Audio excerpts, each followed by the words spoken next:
अस्सलामुअलैकुम, मैं हूँ वजिया ज़ुबैर। आज 5वें दिन की 5वीं कहानी के साथ। कहानी का नाम है अनम के सुसर। मियाँ बीवी में इख्तलाफात कहाँ नहीं होती, लड़ाइयाँ कहाँ नहीं होती, हर घर में ही होती हैं।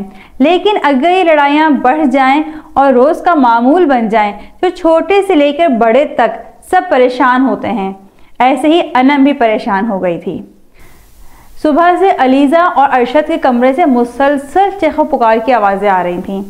अनम कई दफ़ा जाके देवर और देवरानी को समझा चुकी थी, उनकी सुलह करवाने की कोशिश कर चुकी थी, लेकिन कोई फ़ायदा नहीं हुआ। अनम बेजार आने लगी इन आवाज़ों से। उसने परेशान होकर अम्मा की तरफ देखा, जो पहले ही बेजार बैठी थीं। अम्मा ने कहा, तुम्हारे अब्बा ने कहा है ज़ोहर के बाद आएंगे तो बात करेंगे इन दोनों से, मेरी तो सुनती ही नहीं है। अनम ने सुख का सांस लिया। अच्छा, अब्बा ने कहा है, अब तो मसला हल हो जाएगा, अब तो कोई मसले की बात ही नहीं है। अब्बा कम बोलते हैं, लेकिन जब भी बोलते हैं बिल्कुल सही बोलते हैं। अनम मुतमईन होकर अपने कमरे में आ गई थी। अरशद गुस्से में बाहर जा चुका था। अब्बा मियाँ जब ज़ोहर की नमाज़ पढ़कर आए तो सीधे अलीज़ा के कमरे में चले गए। अनम भी मुतमईन थी, मसला हल हो जाएगा। लेकिन ये क्या, अब्बा मियाँ तो कमरे से बाहर निकल गए और अलीज़ा के रोने की आवाज़ें और बढ़ गईं। अनम परेशान होकर दौड़ी, अलीज़ा के पास पहुंची और देखकर हैरान रह गई कि अलीज़ा सिसकियाँ लेकर रो रही थी। अनम ने पूछा, आखिर हुआ क्या अलीज़ा, तुम ऐसा क्यों कर रही हो, क्यों रो रही हो? अब्बा मियाँ ने तुम्हें क्या कह दिया?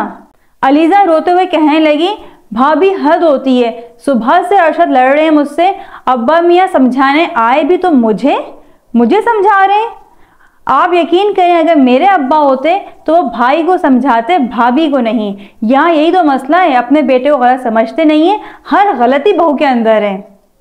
अनम समझ गई थी कि अलीज़ा कहाँ गलती कर रही है, लेकिन उसने उसको अपने सीने से लगाया ताकि वो अपने दिल का बोझ हल्का कर सके, उसे तसल्लियाँ दी।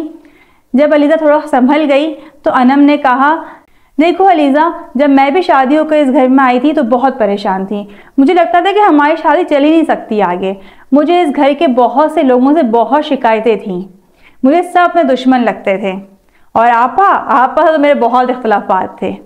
एक दिन मैं किचन में काम कर रही थी और आपा की वजह से बड़ी परेशान थी, तो मैं अपने आप से कहने लगी, काश आपा मेरी ज़िंदगी में ना होती तो कितना सुकून होता मेरी ज़िंदगी में। पता नहीं अब्बा मियाँ कब किचन में आ गए थे और उन्होंने मेरा जुमला सुन लिया।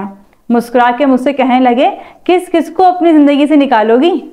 अगर तुम्हें प्रॉब्लम है किसी से तो सोचो तुम कहाँ गलत हो। अब्बा मियाँ तो जुमला कह के चले गए, लेकिन यकीन करो मुझे सोचने का एक नया रास्ता मिल गया।